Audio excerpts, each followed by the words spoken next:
Hey, thanks for joining me. Let's look at Spiderman, the adjectiveless Spiderman that McFarlane used to do. And they gave the title over to Erik Larsen, which at the time for me seemed kind of weird because I liked Erik Larsen, but I wasn't really super familiar with his work at the time. Um, it seemed kind of like a odd kind of replacement for McFarlane, although in hindsight, I feel like it was the smart thing to do. And I have grown to love Erik Larsen's work for the most part. Um, as you all know, if you watch my channel, you know I love Savage Dragon. But yeah, they handed over the Spider-Man title after McFarlane left to, in theory, retire and give it to Erik Larsen. And it's one of those things where it feels like that could have been a I wonder if that was like a hard choice to make because, you're following McFarlane. And I think Larson knows, like, Larson had a career and I think he was respected and liked. But I got to imagine he's like, I'm no McFarlane. So do I take it over and sales plummet? And then everyone looks at me and goes, hey, Mr. Erik Larsen, everything failed out as soon as you came on the book. But I seem to remember watching an interview with Erik Larsen, maybe it was on the Kayfabe channel, where he said once he came on to Spider-Man, sales actually started going up. So credit where credit's due. But like I was saying, in hindsight, I feel like this was the right decision to make. And Erik Larsen just stepped up in a big way. I don't know how much inking himself he had done in Amazing Spider-Man or any of the other stuff that he'd been doing up to this. But, Larsen's writing, penciling, and inking. He is doing the kind of comics that he wants to do as much as he can up to the point where once this is done, he goes over with the Image Comics guys and does Dragon, and that's where he's at to this day. Like, he is still doing Savage Dragon, 30 years later. But this is like fully formed, fully realized Erik Larsen, and I think it just looks fantastic. I was a little dismissive of it when it first came out back in the day. I enjoyed it, but I was kind of comparing it to the McFarlane stuff, but I was kind of blinded by the McFarlane kind of glow, which wasn't as impressive all the time as it could have been. But Erik Larsen just kind of knows how to bring like a simple, fun action story with some characterization, throwing in some new stuff, and having Spider-Man guest star with all the, the coolest characters out there. So, Revenge of the Sinister Six, Part 1, guest starring Ghost Rider. I wonder if Ghost Rider was a character that Larsen wanted, or did he just look at the popularity of Ghost Rider and he's like, well, let's team up Spider-Man with one of the coolest kind of characters out there. I mean, Ghost Rider had already guest starred with Spider-Man in those McFarlane issues a few issues ago. So it's not too weird to get them to kind of show up together. But I just think these Revenge of the Sinister Six, it was a fun story. It's not overly complicated, but it's also not dumbed down to the point of it's only for babies. It's not trying to be pretentious or overly complicated, which is what you could say McFarlane was. It's just a guy telling fun action-adventure stories with a character I feel like he has a really legitimate affection for. And Larsen wanted to do some awesome stuff with the Sinister Six, specifically Dr. Octopus. We went into conversation about this at great length on a video where there was the issue of Dragon where Larsen addressed the feud that he had with Peter David over the portrayal of Dr. Octopus and the treatment that Hulk got at the hands of Dr. Octopus. That's in another issue or two later. We'll get to that. We'll discuss that at length when we get to that one. But we're just going to look at this, issue 18. I immediately, when I saw this just recently, before I started filming here, it kind of reminded me immediately of the first page of the first regular issue, or the mini-series of the Savage Dragon, where the dragon is just leaping into battle against a villain. And that's what he's doing here. Larsen has he knows what he's doing. He's going to we're going to start out the story. We're not going to have a bunch of talking heads and a bunch of panels and a bunch of bullshit setup. We know who Spider-Man is. Let's get him into the action, jumping into this battle with some cybernetic, creepy looking thing. I dig it. You know, I would normally feel like I would need to say something about the lack of background. It doesn't matter to me here. Why? I don't know. It's because Erik Larsen will add backgrounds, as you can see here. But I don't know. The lack of background on page 1, it just kind of boils down the image to the simplicity of bad guy, good guy coming up behind him. It tells you everything you need to know. Most people don't sit here and linger too long on page 1, like, oh shit, action, no dialogue. You just see the title, the credits, shit, let's get into it. And then boom, giant double page spread. Ghost Rider's already there. It looks like they're in a shopping mall, and everything is just destroyed. So whoever this technological creature is, Spider-Man and Ghost Rider are going to take him down. I think Erik Larsen has validated that this design was a precursor to Super Patriot over in Dragon. It's kind of similar, like the round kind of eye designs, the cybernetic arms and legs, and it works. I like it. Also, Larsen does a thing that, if I had to say, like every artist kind of puts a little, I don't know, their stamp on a character. Like McFarlane had a very specific way of drawing Spider-Man's eyes. He kept making them bigger and bigger and bigger, and I actually really, really like that. That's the version of Spider-Man that I'm interested in. I don't like the little tiny regular like eye slits on Spider-Man's mask. But Erik Larsen does this thing. He does it where the black outline around the eyes comes up to the point, but then the white is rounded off, where McFarlane would point it. And I think it works just fine. Maybe a lot of people wouldn't even notice that kind of thing. Gosh, it makes me wonder. I have sitting right here. Let me find it. Oh, where did I put it? Here we go. It just makes me think, how does another artist do it? What about Joe Mad? I'll be looking at these issues. I don't know. It's just one of those subtle things where like every artist can kind of do just slight variations on it. Just kind of curious. How does Joe Mad handle the eyes on Spider-Man's mask? They're kind of rounded off too. But Joe Mad throws a lot more kind of emotion in the eyes that you wouldn't be able to see through a mask. Uh-oh, Jesus Christ, comics are falling apart on me. Whatever, we'll be looking at those eventually. Sorry for that little detour. I get thinking about the way each artist kind of depicts these things. But yeah, Larsen does kind of the more rounded off whites in the eyes where McFarlane would put a big point on them. I prefer the point, but it just stands out to me as like, yep, that's how Larsen draws Spider-Man. That's his version of it. And it's fine. Ghost Rider looking pretty good. I mean, vehicles are hard to draw. Motorcycles are a pain in the ass to draw. But Larsen kind of nails that classic Danny Ketch 90s version of Ghost Rider pretty dang well. Looks pretty good. They're up on some high level, jumping at this robotic creature who smacks Ghost Rider away.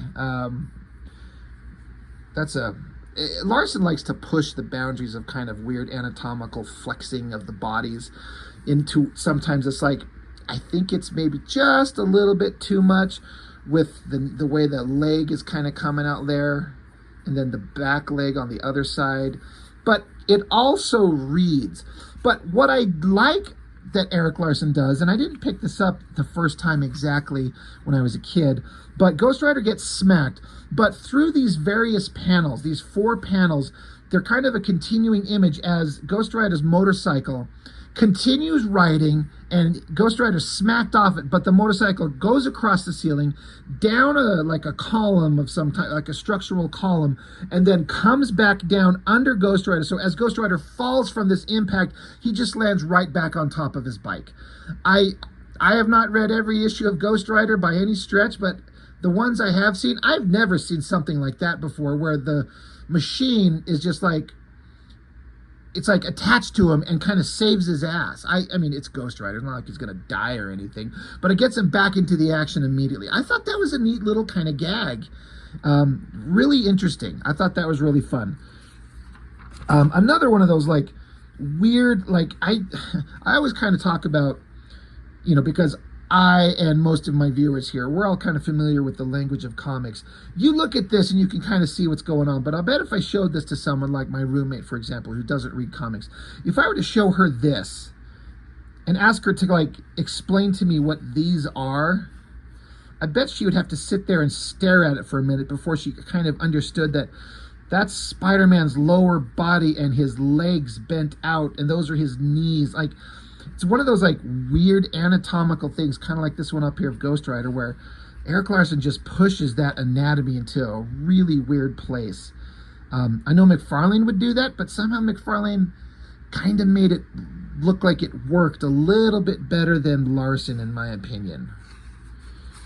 It's just really weird. I like it. It's just weird. So yeah, Spider-Man webs up the robot guy's face. I always like this crouched shot of this thing, like it's got its hand up on its head, so it's like just blindly firing its weapons, since he can't see, so he's just blindly firing to kind of give himself a moment to kind of get the webbing off his face. But that the pose there is awesome. I like the shadows on Spider-Man up here, the bright bug eyes and the little spider sense thing going off.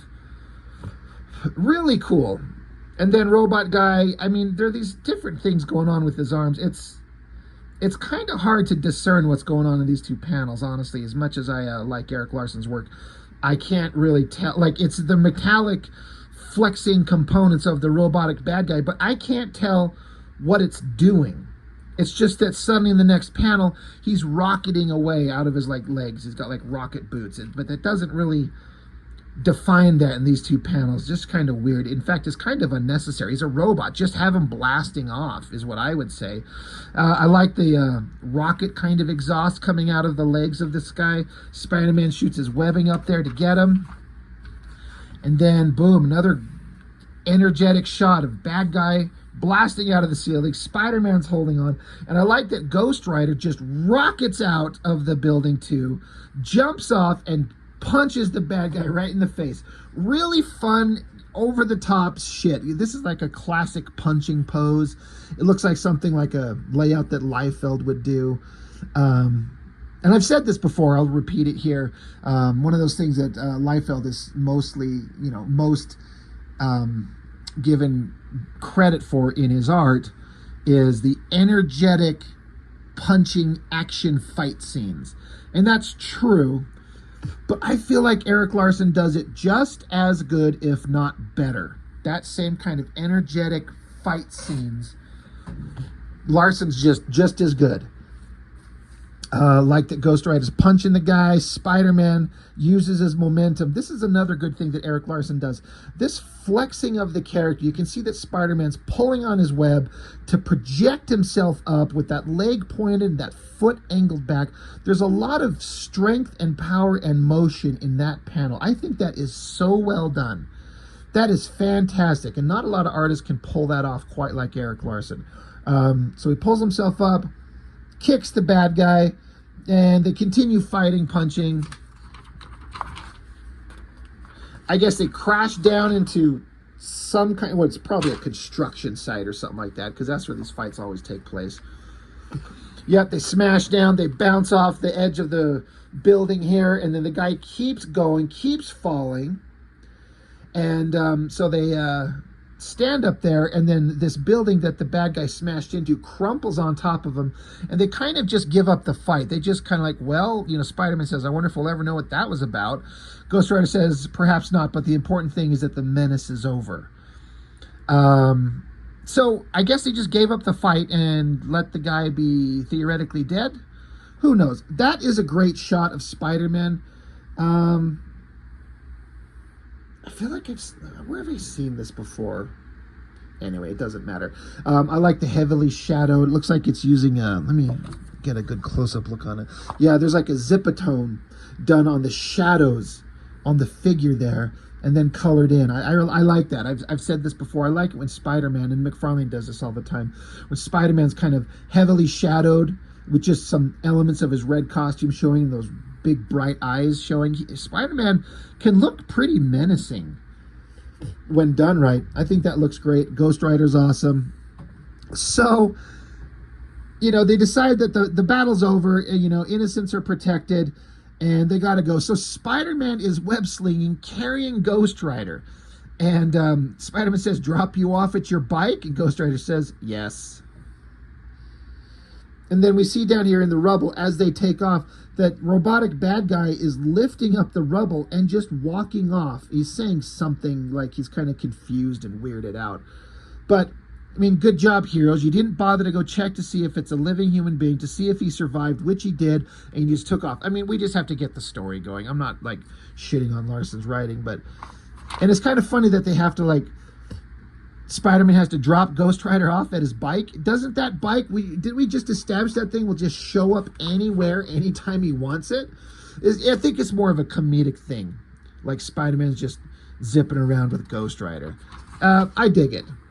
Meanwhile, there's a subplot with Sandman, and I didn't know much about the character, but I get the feeling, if I understand the character correctly from what I remember reading, is that, I guess he started out as a villain, I think, is how he was kind of introduced, but he's kind of had some redemption arcs. He's not trying to be just a bad guy all the time. He's trying to, go through a redemption arc of some type. And that's what's going on here. There's a friend who lives in this house, and then it gets blown up, so he's that's where his little portion of this story is going to be taken off. Is his friend's house is blown up. He's screaming, goes digging through the rubble, finds the dead body of his friend, and I guess he knows that it's whoever did this. He's like, you've got the Sandman hating your guts. I guess he knows it's Octopus. I'm coming for you, Octopus. I won't stop until you're dead. This is a really interesting shot. It looks very much like an Erik Larsen drawing, but there's something very different about it. Some of it has to do with the texture, because they always give him a grainy look because he's made of sand. So that's just part of his kind of design. And then that weird layered hair thing. It's like cornrows or something. It's just like a hair texture that's so specifically identifiable with what Sandman's supposed to look like, but it's weird. But then here it is right here. This is something I've talked about. I talked about it. I looked at the issue of Hulk that addressed the aftermath of this, and then, like I said, I dug out that issue of Savage Dragon where Erik Larsen had a verbal back and forth with Peter David and about this, and this is the start. Dr. Octopus, he says, I've been searching for these adamantium arms for years. And it's a little asterisk says, way back in Daredevil number 165. So this is something that was introduced. And, adamantium is that magical metal that we all know in the Marvel Universe that is indestructible.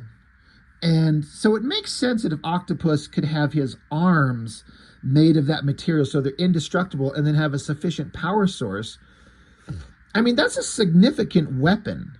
And again, I have not read too many issues of Spider-Man where Dr. Octopus was around. I've read some, but I feel like Erik Larsen took the design because he said specifically he felt like the character was always portrayed like such a fucking dork, wearing that ridiculous spandex outfit that made him look like a fat idiot. So Erik Larsen puts him in a suit to give him a vague air of respectability and self-awareness. And then he ramps up his power set by giving him indestructible arms and a more powerful, power source. In theory, that's a more threatening Dr. Octopus. And I think it works. And I've also never seen anybody else portray Octopus's arms as almost infinitely able to expand and coil around like this. It pushes the realm of believability, but it doesn't matter. It's a freaking comic book. You would never see something like this in the Spider-Man movies with what's his name? The actor that played him. Who cares? But were there this many kind of coils of his arms zipping around everywhere? But for a comic book, it makes him feel. It's not just four arms you have to look out for. It's like this endless array of tubes that could wrap you up and grab you, and it just feels more menacing. And I give Erik Larsen huge props for that, for doing something different that looks really cool like that. So he's really glad to have his adamantium arms back. Let's see. He says, I never really got the chance to use them. After a seemingly endless search, they're mine. Nothing can stop me now. All these heroes will fall before me. Dr. Octopus will be triumphant. And whoever this guy is, I guess this is the guy who found them and brought them to Octopus and says, all right, here's your arms. You can have them, but you're going to pay. And Octopus says, yeah, I'll pay you the money as soon as I go get the money. And whoever this arms dealer guy is, he's like, that's not how this works. You pay me now. I'm not going to let you take them and just hope that I'll get my money back. And so Octopus is like, okay, well, now I'm going to stab you to death, ramming these arms through you and one of your, like, little robotic minion guys. I like these, like, 4 individual arms smashing through this guy's guts. And then there's a bunch of this security guy who just killed. He's got a bunch of security robot droids.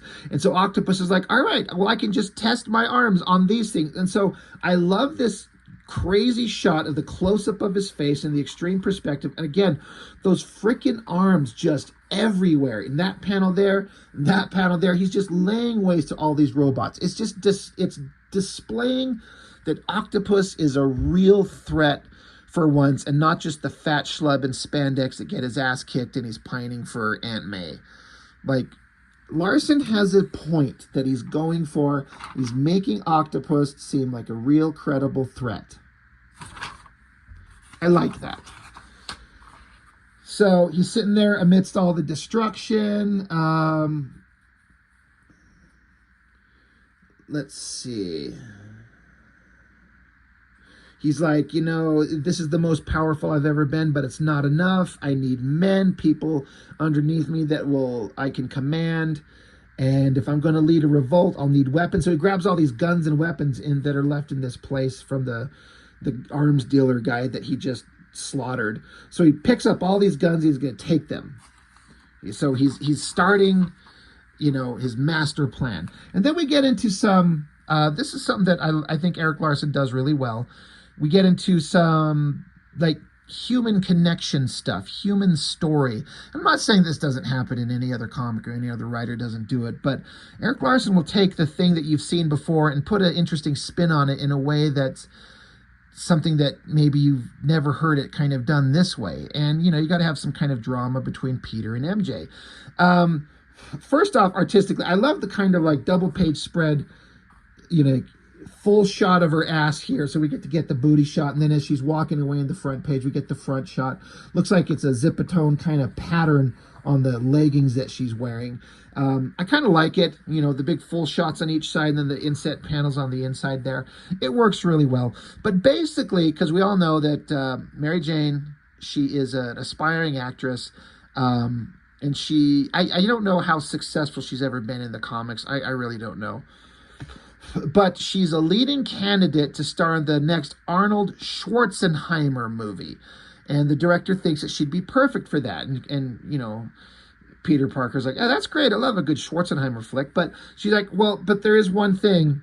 I'd be playing a lady of the night, and there would be some nude scene that involved me.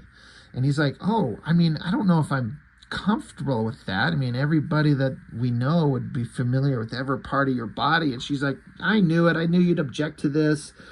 This is a huge break. A lot of famous actresses have done that. And he's like, well, I don't like the idea of sharing your nakedness with the rest of the world. Maybe I'm being silly, but I'd rather keep that part of you to myself. And I don't want the guys at the office looking at me funny like, hey, dude, we saw your naked wife.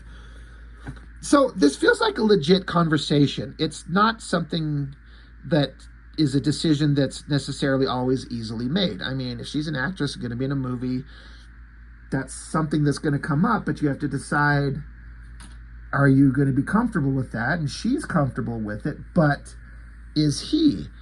And so she's kind of mad at him because it might kind of jeopardize her career, and she telling him that he's a real square, and he's like, well, come on, don't freak out like that. So, you know, it's a legitimate conversation to have. I liked it. And I don't think old school, you know, like classic 60s or 70s comics would address Mary Jane being naked in a movie. I just don't feel like that. That's the thing that Erik Larsen threw in as kind of a unique, different take on the storyline. And I think it works. It's a real human element. Like the one issue that Erik Larsen did on this run, he did a fill-in issue.